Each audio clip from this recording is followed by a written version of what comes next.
TV KPM. Aduh, stres sangatlah nak buat bisnes jam nanas ni. Hai, Chris dah ambil banyak buruh, tapi kenapa data dia macam ni? Macam mana ni? Kenapa Chris? Nampak macam tension je. Memang banyak stres cikgu sebab bulan lepas saya dah ambil banyak buruh cikgu untuk bisnes saya ni. Tapi saya tengok data, pengeluaran saya semakin menurun pula, tak meningkat. Kenapa cikgu? Okey Chris, sebagai usahawan, bila kita nak mengeluarkan sesuatu barang menggunakan buruh, kita kena tahu pada tahap mana buruh patut kita ambil dan pada tahap mana kita patut berhenti mengambil buruh berdasarkan kepada jumlah keluaran yang kita peroleh. Oh, faham. Macam tu ke cikgu? Saya ingat semakin banyak buruh, semakin banyak pengeluaran dia. Tidak. Oh, tidak. Okey. Jadi macam mana kita nak tentukan jumlah buruh yang saya nak ambil, cikgu? Okey, kalau Chris nak tahu, jom kita masuk kelas. Okey, jom.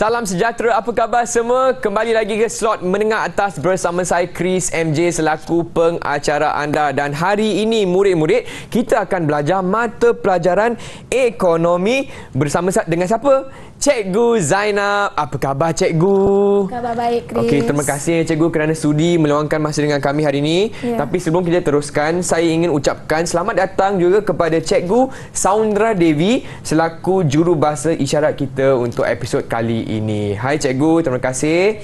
Okey, baiklah cikgu. Untuk topik kita hari ini, apa yang kita nak belajar cikgu? Ekonomi. Ya, kita akan belajar tajuk pengeluaran. Pengeluaran. Okey, sebelum tu saya nak tanya kawan-kawan saya di rumah. Semua dah sedia tak untuk kelas hari ini? Kalau dah sedia, boleh tunjuk thumbs up. Okey dah, ramai. Dah sedia dah tu. Okey, baiklah cikgu. Apa kata kita teruskan dengan sesi kita untuk episod kali ini. Silakan cikgu. Baik Chris, bila kita bercakap tentang tajuk pengeluaran, pertama kali kita kena belajar apa tu firma. Apa tu firma cikgu? Sebab biasanya pengeluaran kita kena kaitkan dengan firma. Faham? Firma ialah unit ekonomi yang produktif, sama ada satu organisasi ataupun unit pengeluaran yang menggabungkan faktor-faktor pengeluaran bagi menghasilkan barang dan perkhidmatan. Okey, unit ekonomi. Okey, sekejap Chris nak catatkan nota dulu. Okey, unit ekonomi yang produktif sama ada organisasi atau unit pengeluaran. Okey, faham. Ya. Okey, Chris, cikgu teruskan lagi ya. Silakan cikgu. Kita belajar sikit tentang konsep firma. Boleh. Jadi firma ni peranannya adalah untuk menggunakan faktor-faktor pengeluaran bagi menghasilkan barang dan perkhidmatan. Jadi dalam ekonomi kita ada dua jenis firma. Satu firma swasta dan satu lagi firma awam. Jadi awam dan swasta tu berbezalah dari segi objektif dia. Kalau firma swasta, objektif utamanya lebih kepada untuk memaksimumkan keuntungan dan memaksimumkan jualan. Manakala untuk firma awam, dia lebih kepada untuk memaksimumkan kebajikan masyarakat. Okey, faham. Boleh Chris? Boleh cikgu. Jadi ada dua jenis ya. Swasta dan awam, dua jenis firma. Okey, faham? Okey, sekarang kita pergi kepada definisi pengeluaran. Okey. Pengeluaran tu ialah satu proses di mana ia menggabungkan faktor-faktor pengeluaran untuk menghasilkan barang dan perkhidmatan. Jadi kalau budak-budak ekonomi ni, murid-murid kita Chris, kalau cikgu kata faktor pengeluaran mesti tahu tanah, buruh, modal, usahawan. Tanah, buruh, modal, usahawan. Ya, jadi apabila ia digabungkan untuk menghasilkan barang dan perkhidmatan, itulah yang kita panggil sebagai pengeluaran. Ataupun kita panggil juga sebagai satu proses yang mengubah input menjadi output. Okey, input menjadi output. Okey, so far so good cikgu. Chris Boleh? faham? Boleh cikgu. Okey. Di rumah semua okey? Alright, hebat. Okey, sekarang Chris, cikgu nak tanya. Yang inilah Okey, business skill tadi. berdasarkan kepada gambar yang kita ada di depan kita ni. Baik. Boleh tak Chris terangkan kepada cikgu apa definisi pengeluaran berdasarkan kepada gambar tersebut? Okey, faham. Jadi 1, 2, 3, 4. Okey, jadi nanas akan dipetik dari ladang, bawa ke kilang cikgu. Untuk pemprosesan supaya kita boleh hasilkan produk-produk untuk pengguna. Betul tak cikgu? Betul. So, Contoh 1, 2, 3, 4. produk apa tu Chris? Produk ada jam, ada kuih, macam-macam lagi lah cikgu. Betul tak? Produk nanas. Ya.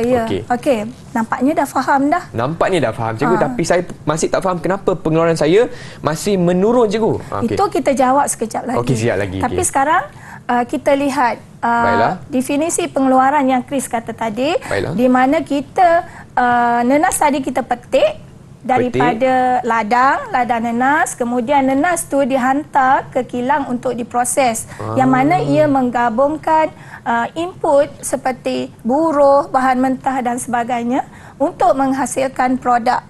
Produk ni bergantunglah, kalau produk tu boleh digunakan terus oleh pengguna, kita panggil sebagai produk siap. Produk siap, kalau melalui proses seterusnya, kita panggil separuh siap.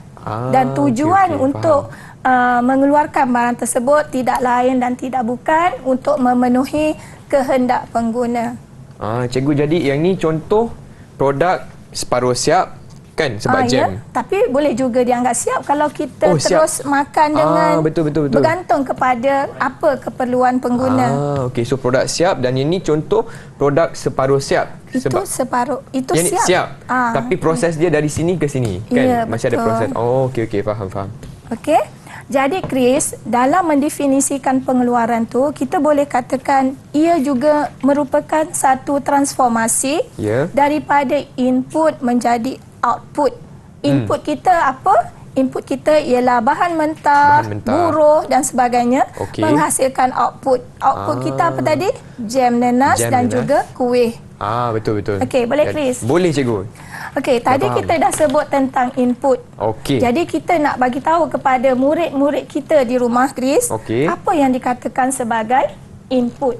Baiklah. Input ialah pengeluaran yang digunakan dalam proses pengeluaran untuk menghasilkan barang dan perkhidmatan. Jadi kita ada dua jenis input Chris. Yang pertama, input tetap dan yang kedua ialah input berubah. Okey, kita lihat kepada apa tu input tetap dan input berubah. Cikgu dah sediakan dalam bentuk jadual. Terima kasih Jadi cikgu. kita boleh tengok dekat papan dekat skrin tu. Okey, boleh tak Chris sebutkan apa yang apa konsep input tetap tu? Input tetap. Okey, input tetap ialah input yang kuantitinya tetap pada sebarang tingkat output. Apabila tingkat output meningkat atau menurun, kuantiti input tetap yang digunakan adalah tetap. Tetap wujud walaupun output sifar dan input tetap hanya wujud dalam jangka masa pendek. Maksudnya di sini apabila tingkat keluaran kita meningkat sekalipun, input tetap yang digunakan tetap sama. Katalah kita gunakan input tetap tu mesin, untuk pengeluaran kosong pun telah ada input tetap tu sebanyak 6 contohnya. Kalau ada 100 pengeluaran pun kita masih gunakan input tetap yang sama kuantitinya. Sebab tu kita kata sebagai ia hanya wujud dalam jangka masa pendek. Sebab dalam jangka pendek ada input tetap dan input berubah. Faham. Seterusnya ialah apa tu input berubah. Boleh baca Chris? Boleh cikgu. Input yang kuantitinya berubah mengikut tingkat output. Apabila tingkat output bertambah, kuantiti input berubah yang digunakan akan bertambah dan sebaliknya. Tidak wujud pada output sifar, input berubah wujud dalam jangka masa pendek dan jangka masa panjang. Itu dia input berubah cikgu. Bagus. Jadi input berubah ni dia akan berubah mengikut tingkat keluaran kita. Faham. Jadi dia tidak akan wujud pada output yang sifar sebab konsep dia apabila input berubah meningkat, tingkat keluaran juga akan meningkat dan ia wujud dalam jangka masa pendek dan juga jangka masa panjang. Faham cikgu. Seterusnya output.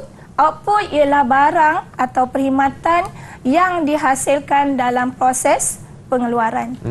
Okey. Okey. Kalau kita lihat dekat slide kita tu, ada output terdiri daripada barang perantaraan.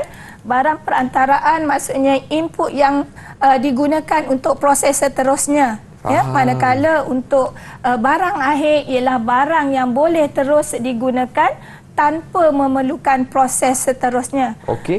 Kalau kita lihat contoh kepada barang perantaraan ialah, Chris, kita tengok tepung kita terpaksa proses dulu untuk menghasilkan roti. Ya. Okey, untuk barang akhir kita bagi contoh kat situ kipas dan juga kasut. Okey, jadi tepung tu ialah barang perantaraan dia lah, cikgu. Ya, sebab kita perlukan pemprosesan yang seterusnya. Okey, faham.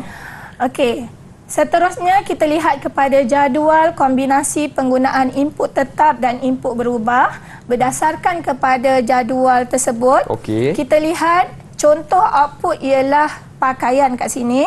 Baik. Chris, tengok betul tak yang kita belajar tadi? Kita tengok walaupun output ataupun pakaian tu bermula dengan sifar iaitu kosong, telah ada input tetap di situ. Betul tak? Mesin jahit tu. Betul cikgu, betul. Okey. Kemudian kita ada input berubah buruh. Kita lihat semakin tinggi output pakaian dikeluarkan, semakin banyak input berubah kita iaitu buruh yang digunakan. Betul cikgu. Okey, jadi menepati apa yang kita belajar tentang konsep input tetap dan input berubah. Okey, itu dia. Baiklah, itu dia perkongsian Cikgu Zainab untuk segmen pertama kita. Dan hari ini Chris pun dah lebih faham mengenai definisi pengeluaran. Tapi sebelum kita teruskan, Cikgu, apa kata kita berehat sebentar, boleh tak Cikgu? Okey, boleh Chris. Okey, kepada murid-murid di rumah, jangan ke mana-mana, kembali lagi ke slot menengah atas bersama Cikgu Zainab untuk ekonomi pengeluaran.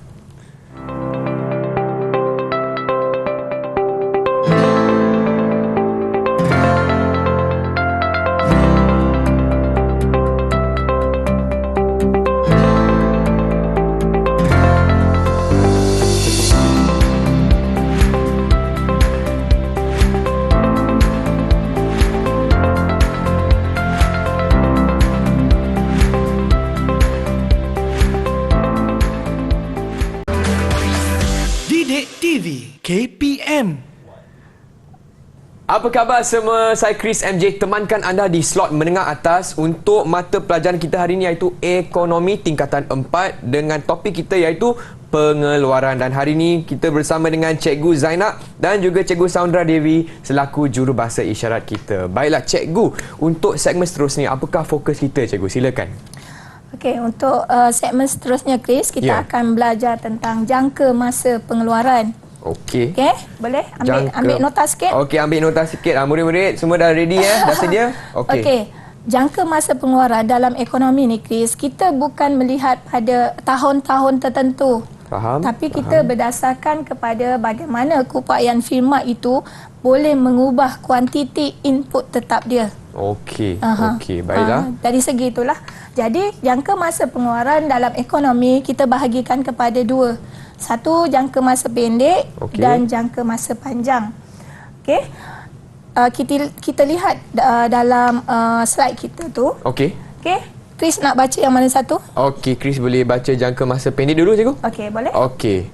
Merujuk kepada suatu tempoh apabila wujud sekurang-kurangnya satu input tetap dalam proses pengeluaran.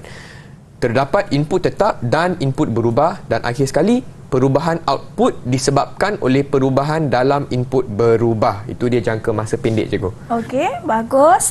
Jadi kenapa cikgu suka bagi maklumat dalam bentuk jadual? Sebab cikgu nak bila ada soalan tentang perbezaan jangka pendek dan jangka panjang, murid-murid di rumah senang membuat perbezaan. Betul, senang nak faham cikgu. Ya, betul. Okey, seterusnya kita lihat jangka masa panjang. Baiklah. Jangka masa panjang merujuk kepada suatu tempoh apabila semua input yang digunakan dalam proses pengeluaran adalah input berubah. Maksudnya Chris, kalau dalam jangka pendek dia input tetap, apabila input tetap tu kuantiti dia telah bertambah, kita boleh katakan dia sebagai input berubah. Kenapa? Sebab dalam jangka panjang biasanya firma-firma ni dia dah ada modal, dah boleh menambahkan kemampuan dia untuk mengubah input tetap dia. Dia boleh beli mesin, dia boleh beli bangunan yang baru dan sebagainya. Ya. Okey, sebab tu dalam jangka masa panjang semua input adalah input berubah. Jadi perubahan dalam perubahan dalam output tersebut adalah disebabkan oleh perubahan dalam semua input. Okey. Maksudnya bukan semata-mata input tetap. Okey. Jadi input berubah pun diambil kira lah. Input berubah dan juga input tetap. Okey, faham? Okey, sekarang kita pergi kepada fungsi pengeluaran jangka pendek. Okey. Okey, sebelum tu kita lihat dulu jadual ni, Chris. Jadual apa ni, kita tengok. Ini ialah jadual fungsi pengeluaran jangka pendek. Okey, sebelum cikgu terangkan tu tadi. Okey, berdasarkan kepada jadual pengeluaran jangka pendek ni, boleh tak Chris kenal pasti kenapa kita panggil dia sebagai jangka pendek berdasarkan kepada jangka masa yang kita belajar tadi? Okey, tadi ada dua jenis kan, jangka masa pendek dan jangka masa panjang. Okey, sebab cikgu, sebab yang ni kita ada satu input tetap, yang tanah tu cikgu, betul tak? Betul. Sebab dalam jangka pendek, dia mesti sekurang-kurangnya ada satu input tetap dan digabungkan dengan input berubah. Okey, sebelum tu kita pergi kepada fungsi pengeluaran jangka pendek. Apabila kita belajar tentang fungsi pengeluaran jangka pendek, sebenarnya kita nak melihat hubungan antara input tetap dan input berubah dengan output. Jadi, dalam jangka masa pendek, input tetap dan input berubah akan menghasilkan output yang paling maksimum. Tapi dalam jangka pendek, macam Chris cakap tadi, input tetap tak boleh diubah. Yang menyebabkan perubahan ataupun peningkatan dalam output adalah disebabkan oleh perubahan ataupun peningkatan dalam input berubah. Okey, faham? Okey. Sebelum kita belajar yang seterusnya, cikgu nak terangkan dulu beberapa konsep yang ada dalam jadual fungsi pengeluaran jangka pendek. Baiklah, cikgu. Kalau Chris tengok dekat slide kita, kita ada jumlah keluaran. Boleh Chris baca? Boleh, cikgu. Okey, jumlah keluaran ialah jumlah output yang dapat dikeluarkan oleh sejumlah input berubah apabila digabungkan dengan input tetap. Ya, dalam jangka pendek ia menghubungkan antara output dengan input tetap dan input berubah. Okey, seterusnya Chris. Okey, keluaran purata pula ialah jumlah kuantiti pengeluaran yang dapat dihasilkan oleh seunit input berubah. So kalau kita nampak rumus dia, keluaran purata sama dengan jumlah keluaran bahagi dengan input berubah. Ya, maksudnya secara ringkasnya, kita nak tahu untuk seorang buruh dia boleh menghasilkan berapa keluaran. Macam tu keluaran purata dia. Faham? Okey. Okey, seterusnya kita lihat kepada jadual pengeluaran jangka pendek tadi. Baik. Okey, dekat situ ada beberapa pengiraan yang kita kena tahu. Yang pertamanya ialah mengira keluaran purata. Cuba Chris tengok macam mana kita nak dapat 5 tu Chris. Kita bahagikan jumlah keluaran, kita bahagikan dengan input berubah. Jadi jumlah keluarannya ialah 10, kita bahagikan dengan penggunaan input berubah buruh sebanyak 2 unit. Jadi 10 bahagi 2 dapat jawapannya 5 unit. Kena jadi tulis Chris, unit ke cikgu? Kalau kita tak tulis unit, boleh tak? Kalau 5 dia saja. Biasa keluaran mesti kita ada unit. Okey, faham. Ini macam untuk soalan hitungkan. Bila kertas 2 bahagian A, soalan hitungkan, dia mesti ada jalan kerja. Okey, faham. Dan yang terbaik ialah dengan ada unit di belakang dia. Okey, Chris. Chris nak cuba tak untuk jawab X tu? Nak cuba, cikgu? Memang nak cuba. Okey, semua nak cuba? Okey, jom. Okey, untuk X. Sepatutnya kita kena ambil jumlah keluaran iaitu 40 bahagi dengan 5. Jadi X ialah 8. Betul tak cikgu? 8 apa, Chris? 8 unit. Ya, cuba Okey. kita tengok jawapan. Okey, bagus. 5 bintang cikgu bagi ya. 5 bintang. Terima kasih cikgu. Okey, seterusnya ialah konsep keluaran marginal. Okey. Okey, keluaran marginal merupakan perubahan dalam jumlah keluaran kesan daripada perubahan dalam penggunaan satu unit input berubah. Maksudnya, apabila satu unit input berubah, buruh ditambahkan ke atas input tetap, berapa perubahan ke atas jumlah keluarannya, kesan kepada keluaran tu tadi.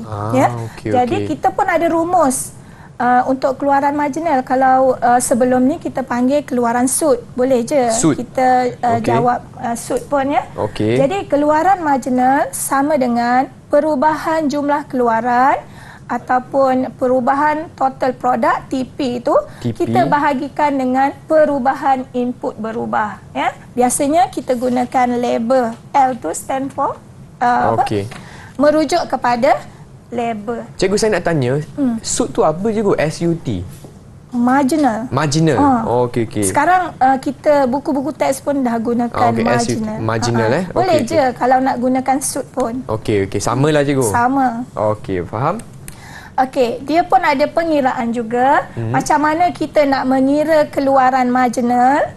Okey, kita lihat pada keluaran marginal 6, Chris. Kita lihat pada keluaran marginal 6 tu, macam mana kita nak dapat keluaran marginal tu? Perubahan dalam jumlah keluaran kita bahagikan dengan perubahan input berubah. Input berubah kita di sini ialah buruh. Kan? Buruh, betul. Okey. Jadi kita lihat perubahan tu kita cikgu conteng sikit sini. Boleh cikgu. Kita tolakkan 10. Kita tolakkan yang ini. 10 kita tolak dengan 4. Okey. Kemudian kita bahagikan 2 tolak 1.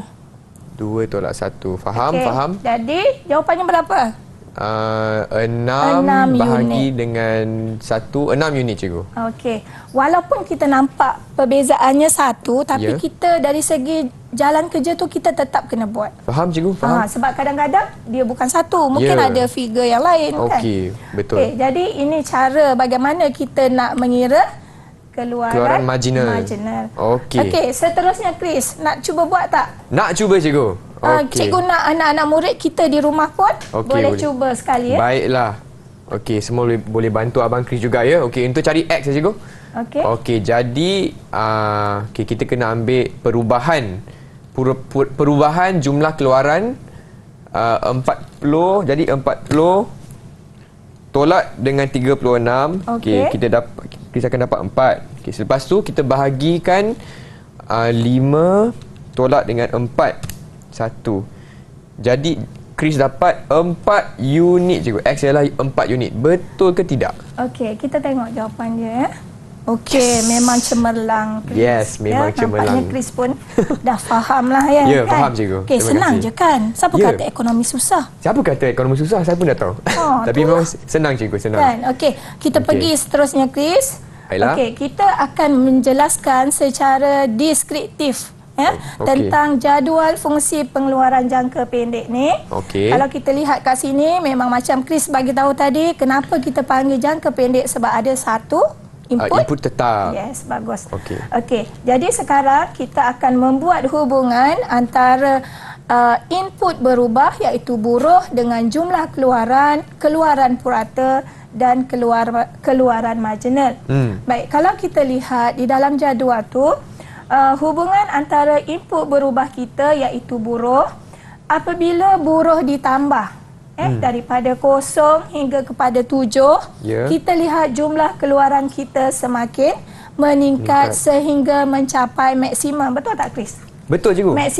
Maksimum dia 9 betul. Jumlah keluaran, kita lihat jumlah keluaran. Jumlah keluaran. Maksimum dia 42 cikgu. Ya. Tetapi Chris, apabila kita tambah kepada 8 dan 9, apa berlaku Chris? Boleh nampak jumlah keluaran semakin menurun cikgu. Ya.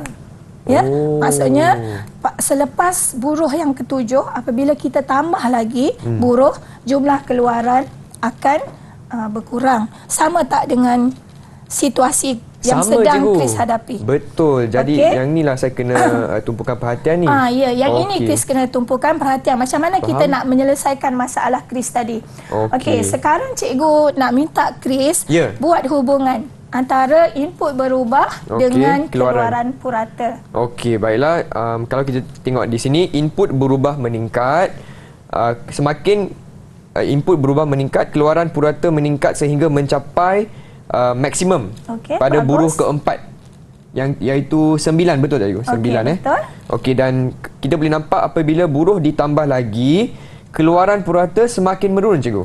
Okey, betul ya. Itu dia hubungan dia. Okey, bagus. Chris pun dah Betul, faham lah. Dah boleh Okey. membuat hubungan antara input berubah dengan keluaran purata. Okey, cikgu teruskan lagi dengan hubungan antara input berubah buruh Okey. dengan keluaran marginal.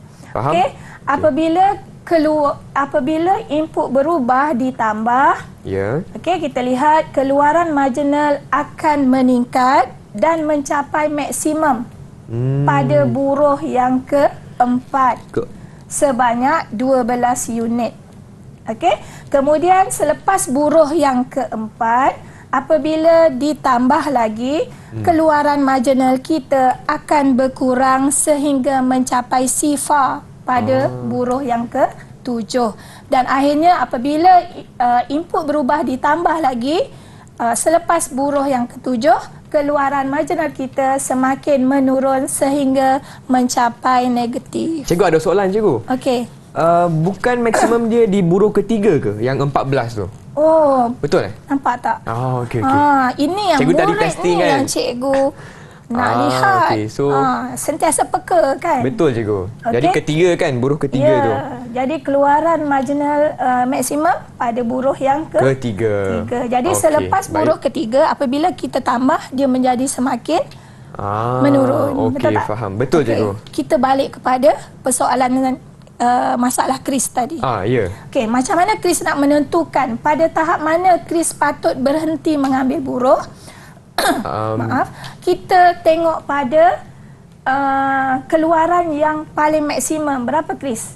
Keluaran paling maksimum 42 cikgu. Ya, 42. Jadi 6 buruh. 6 atau 7, betul tak? Betul. Jadi 6, 7. antara 6 dengan 7, Ya. pada buruh mana kita patut berhenti mengambil buruh, kita lihat pada keluaran marginal yang sifar.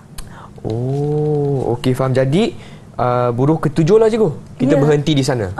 Pada buruh okey, ke-7 tu, biasanya firma patut berhenti Ya, mengambil dah buruh. tahap optimal lah cikgu. Itu dah paling tahap optimum buruh boleh memberi sumbangan dalam Ya. proses Okey. pengeluaran. Okey, cikgu. Jadi dah selesai. Dah selesai cikgu. Saya pun dah tak stres sangat dah. Terima kasih cikgu atas perkongsian cikgu hari ini. Tapi sebelum kita teruskan, kita akan berehat sebentar. Boleh tak cikgu? Boleh. Okey, kepada murid-murid di rumah, jangan ke mana-mana. Kembali lagi ke slot menengah atas bersama cikgu Zainab untuk ekonomi tingkatan 4 pengeluaran.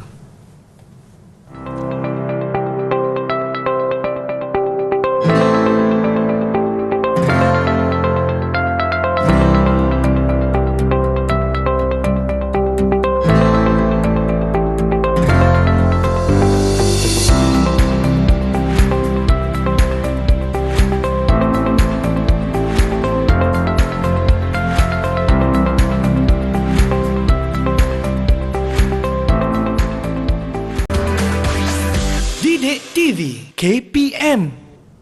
Murid-murid masuk ke kelas. Kembali lagi ke slot menengah atas bersama saya Chris MJ selaku pengacara anda. Dan hari ini kita akan fokus pada mata pelajaran ekonomi tingkatan 4 pengeluaran. Jadi kepada sesiapa yang hendak menjadi usahawan yang cemerlang, yang inilah kita perlu tumpukan perhatian. Baiklah Cikgu Zainab, untuk segmen seterusnya Cikgu, apakah fokus kita? Silakan.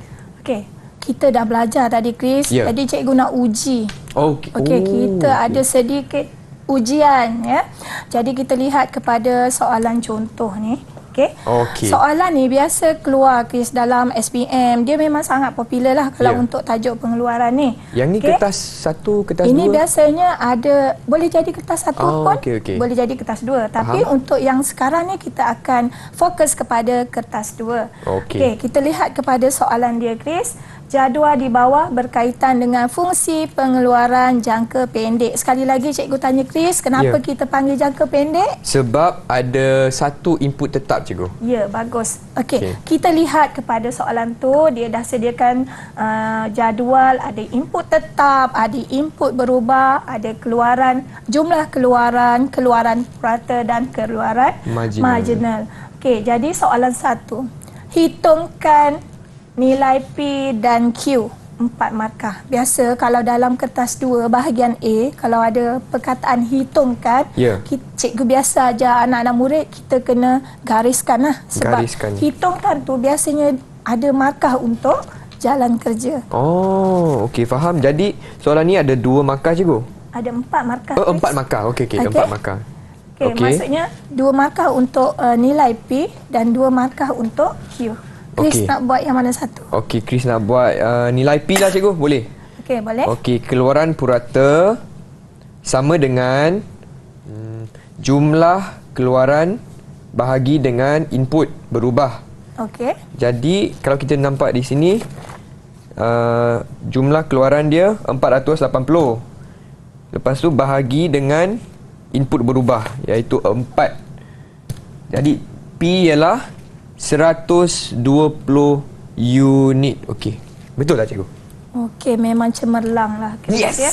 Okey. Jadi, cikgu bagi 1 markah untuk jalan kerja. Okey, 1 markah. Dan 1 markah lagi untuk nilai. Jawapan nilai dia. Oh, okey, Chris faham. jawab apa tadi? 120 unit. Ya, bagus. 120 unit.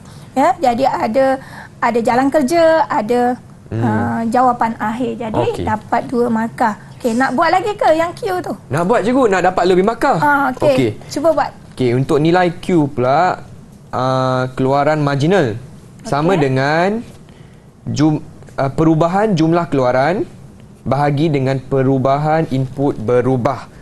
Okey, jadi kita kena ambil ni 330 tolak dengan 180 bahagi dengan 3 tolak dengan 2. Jadi jawapan Chris dapat ni 330 tolak 180 bahagi dengan 1. Jawapan dia adalah 150 unit, cikgu. Memang terbaik, Chris, ya. Okey, memang cemerlang. Okey, kita tengok jawapan dia. Betul tak dua-dua?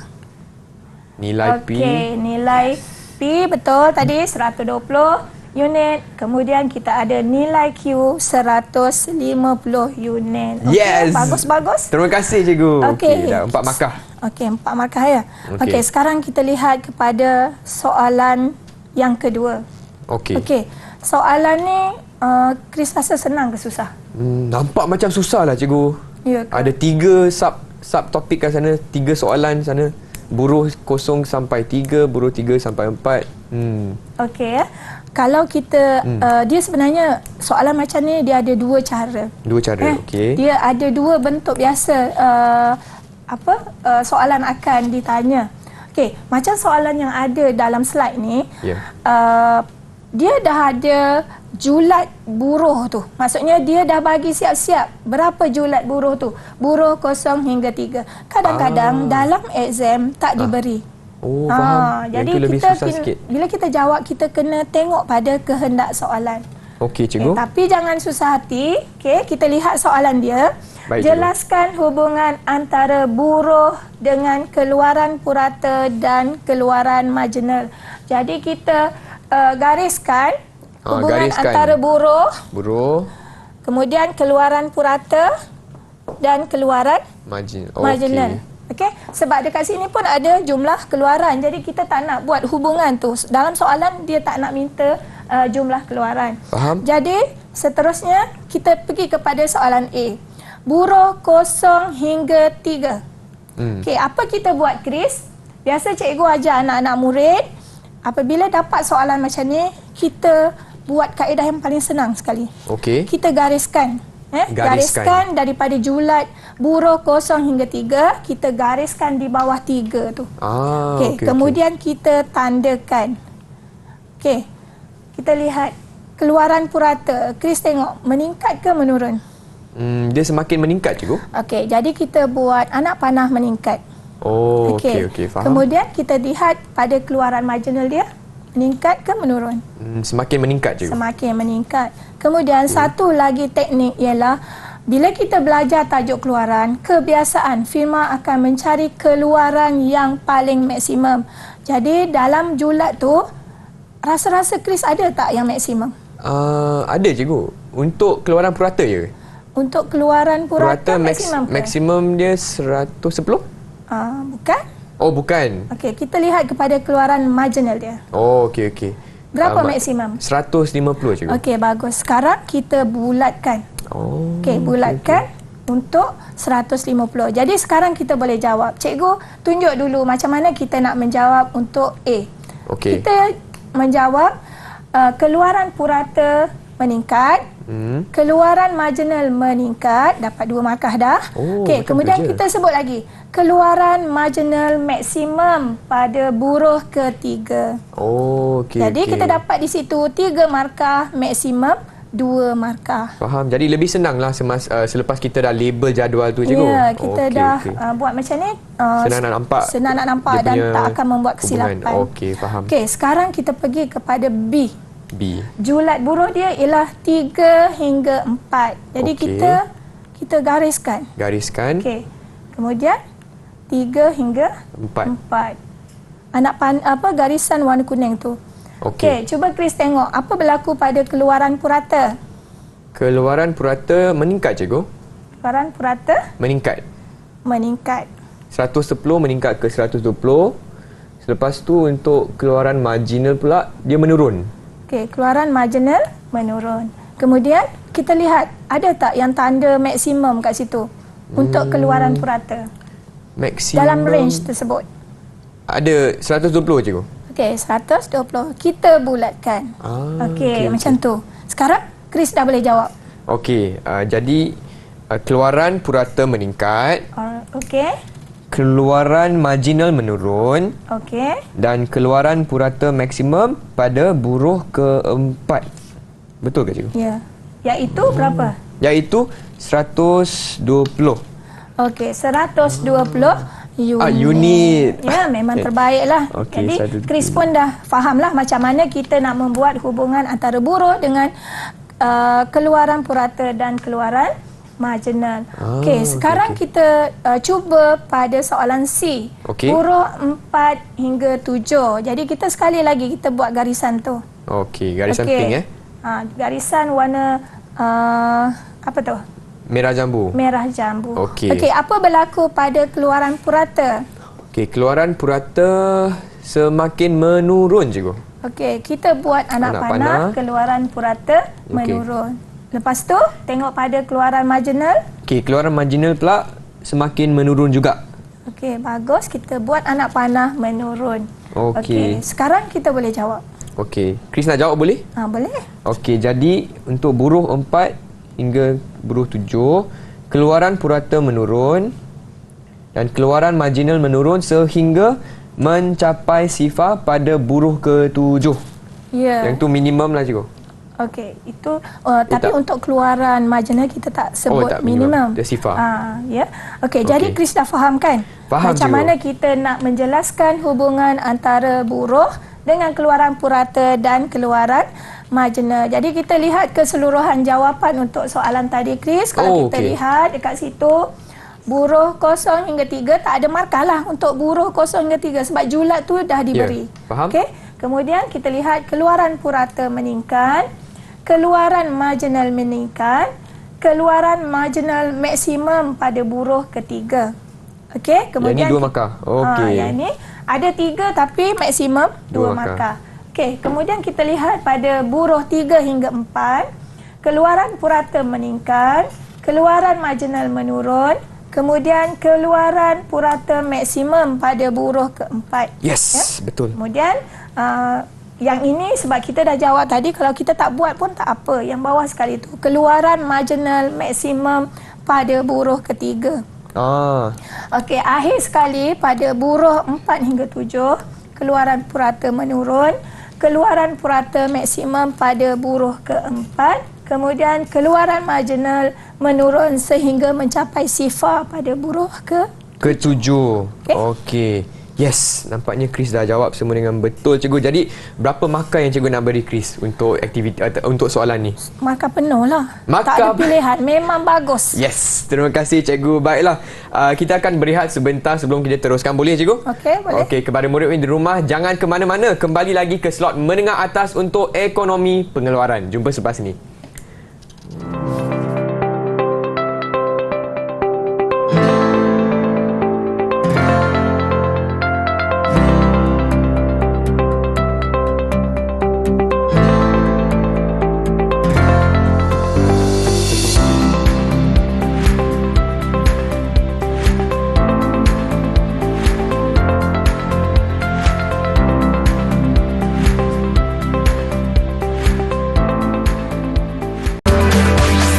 Didik TV KPM. Apa khabar semua? Anda sedang saksikan slot menengah atas untuk mata pelajaran ekonomi tingkatan 4 dengan topik kita pada hari ini iaitu pengeluaran. Dan hari ini Chris bersama dengan Cikgu Zainab dan juga Cikgu Saundra Devi selaku jurubahasa isyarat kita. Baiklah Cikgu Zainab, untuk segmen seterusnya, apakah yang kita nak buat Cikgu? Okey, untuk seterusnya kita akan belajar tentang kos pengeluaran. Okey, yang ni penting ni, kos. Okey, kos ya. Okey. Tadi kita dah belajar pasal input. Ya. Tapi bila kita jadikan dia dalam bentuk Kos. ringgit Malaysia, dia akan menjadi kos lah. Sebab yang input tadi dalam unit. Faham. Jadi kos dalam RM. Jadi kos pengeluaran ialah segala perbelanjaan terhadap input yang digunakan dalam proses pengeluaran. Di mana sama je macam yang kita belajar input tadi. Ya. Dalam jangka pendek ada input tetap dan input berubah. Jadi dalam kos pengeluaran kita ada kos tetap dan kos berubah. Berubah, okey. Okey.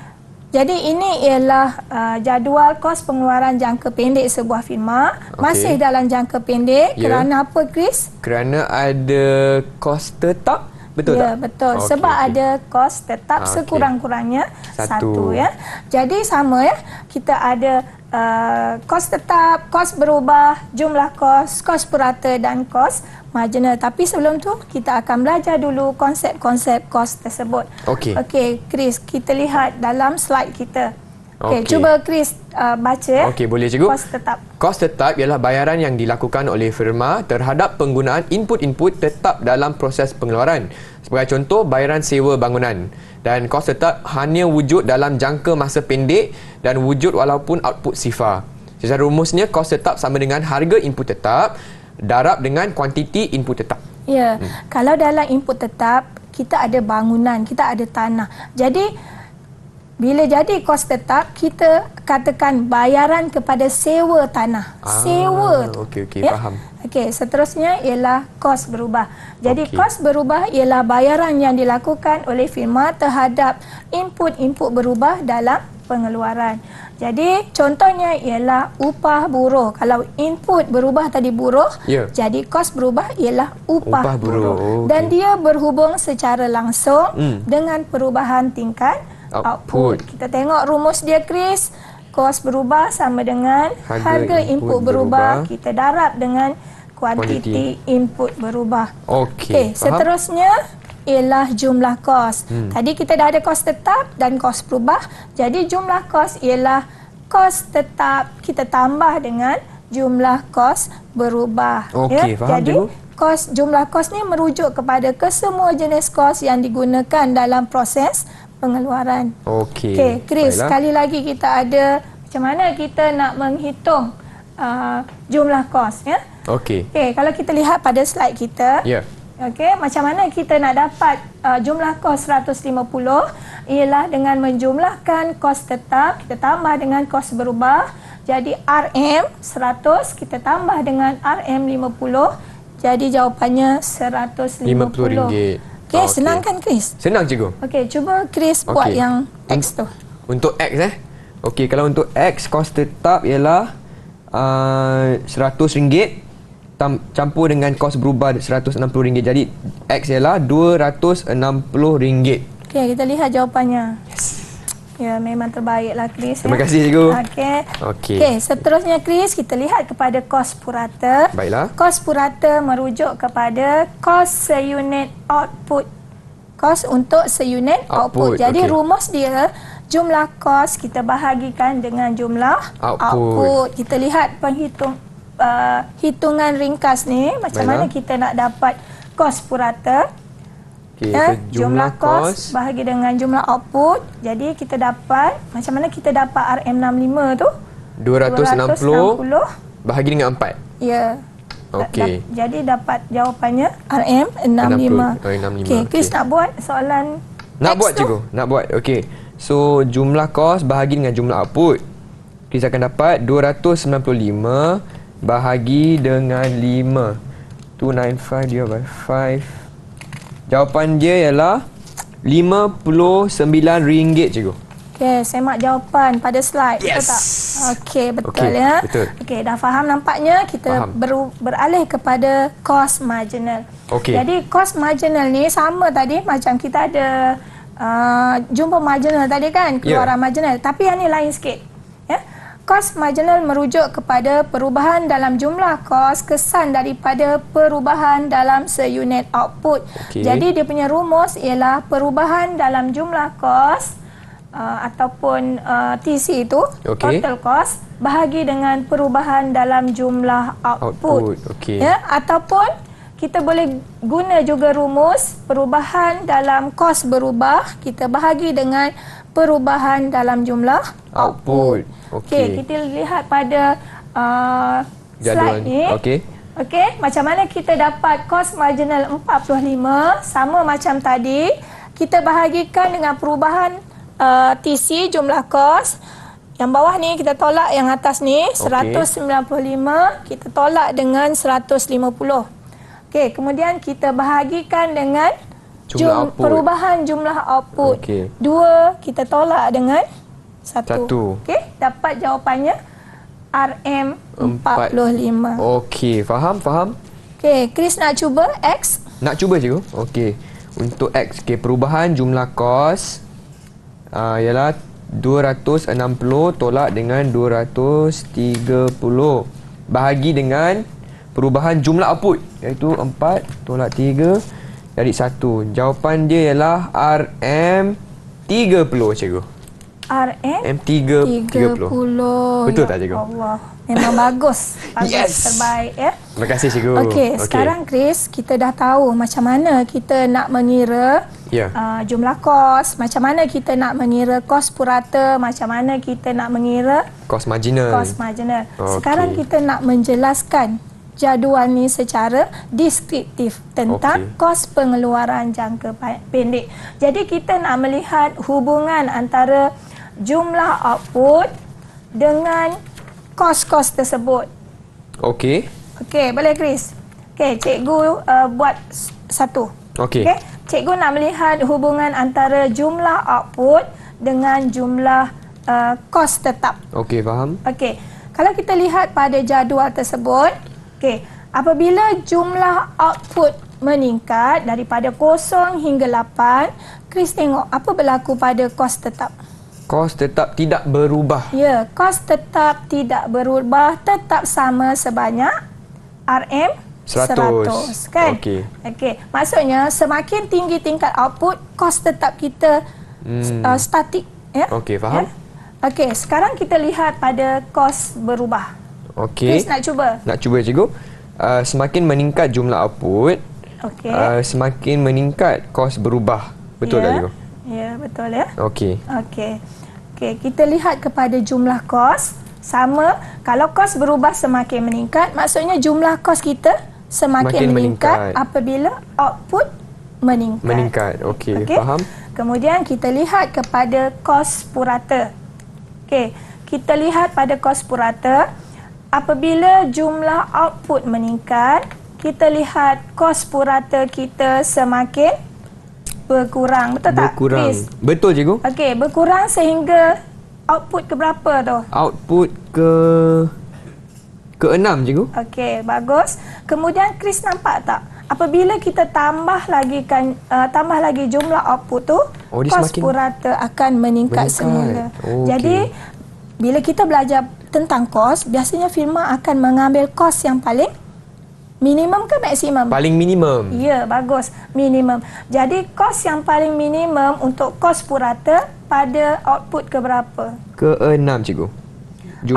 Output ke-6. Ya, sebanyak 57 poin perpuluhan 5. Oh, okey, kita lihat pada kos marginal. Baiklah. Okey, apabila jumlah output meningkat, kita lihat kos marginal juga semakin menurun sehingga output ke-4. Ya. Kemudian dia meningkat semula selepas output ke-5. Jadi kita lihat kat situ yang minimum dia kat mana? Di output ke-4 cikgu, RM30. RM30. Jadi kita dah faham macam mana kita nak menghubungkan antara jumlah kos dalam satu-satu pengeluaran hubungannya dengan output. Okey, sekarang Chris, kita dah tahu macam mana kita nak mengira keluaran purata tadi, keluaran marginal. Sekarang kita dah tahu mengira kos purata, kos marginal. Cikgu ada satu permainan nak main dengan Chris. Oh, yang ni? Yang ni. Kita nak main teka silang kata. Okey. Jadi apa soalan dia, cikgu? Okey, kita lihat soalan pertama. Kena isi tempat kosong lah, cikgu. Okey, kena isi tempat kosong. Soalan 1, tempat kosong ialah suatu proses yang menggabungkan sumber ekonomi untuk menghasilkan barang dan perkhidmatan. Okey. Macam mana murid-murid? Boleh tolong Abang Chris tak? Jawapan yang pertama. Pengeluaran. Okey. Cikgu, betul tak? Pengeluaran. Pengeluaran. Okay. Cuba Cuba. Yang ni marker tau. Tak boleh nak padam nanti. P E N G E L U A R A N. Pengeluaran. Bagus. Okey, selesai satu soalan. Okey, soalan kedua. Unit ekonomi yang menggabungkan faktor pengeluaran bagi menghasilkan barangan. Okey, saya rasa yang kedua ni firma. So F I R M A. Bijak ya. Okay. Bijak ya. Okey. Terima kasih cikgu. Bagus. Okey, so far so good. So far so good ya. Baiklah, seterusnya. Okey, yang ketiga, keluaran tempat kosong merujuk kepada jumlah kuantiti keluaran yang dapat dihasilkan oleh seunit input berubah.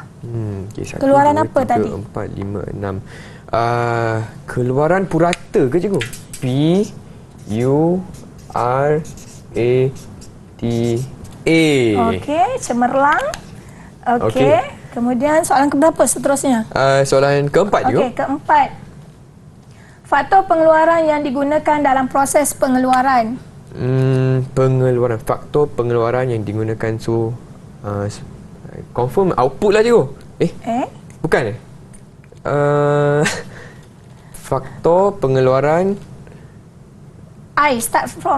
Start dengan huruf I. Okey, cikgu dah bagi tip dah. Okey.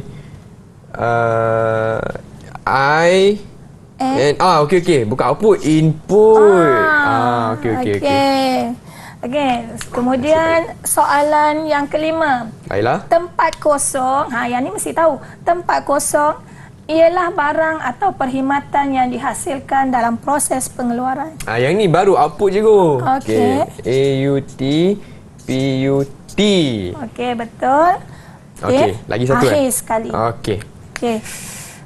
Kos tempat kosong merujuk kepada perubahan dalam jumlah kos kesan daripada perubahan dalam seunit output.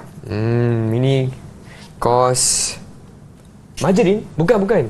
Kos marginal. M R G E, bukan J kan? G kan cikgu? G N A L. Okey. Memang terbaik, Chris. Betul ke, cikgu? Jadi kita dah dapat menjawab kesemua 6 soalan. Terima kasih semua. Okey, terima kasih kawan-kawan kerana telah membantu Abang Chris jawablah soalan hari ini. Tapi cikgu, nampaknya kita telah pun tiba ke penghujung episod kali ini. Tapi sebelum itu, cikgu, mungkin cikgu nak kongsikan rumusan tentang apa yang telah kita belajar hari ini, cikgu. Silakan. Baik, pada hari ini kita telah belajar tentang tajuk pengeluaran, di mana dalam tajuk pengeluaran tu kita telah belajar fungsi pengeluaran jangka pendek, Ya. yang mana sekurang-kurangnya mesti ada apa tadi? Satu input tetap. Ya, satu input tetap. Dan kemudian kita belajar tentang kos pengeluaran di mana kita menghitung jumlah kos purata dan juga kos marginal. Okey, baiklah cikgu. Dan bagaimanakah prestasi Chris untuk kelas hari ini, cikgu? Sangat cemerlang. Sangat cemerlang. Okey, terima kasih. Dan cikgu, bagaimanakah murid-murid di rumah nak dapatkan bahan tambahan untuk kelas kita hari ini, cikgu? Baik, murid-murid di rumah boleh mendapatkan bahan tambahan dalam portal Delima. Portal Delima. Baiklah, dengan itu saya nak ucapkan ribuan terima kasih kepada Cikgu Zainab untuk kelas hari ini dan juga terima kasih kepada Cikgu Saundra Devi selaku juru bahasa isyarat untuk episod kali ini. Sekian daripada saya, Chris MJ. Kita jumpa lagi hanya di slot menengah atas Didik TV KPM. Bye semua.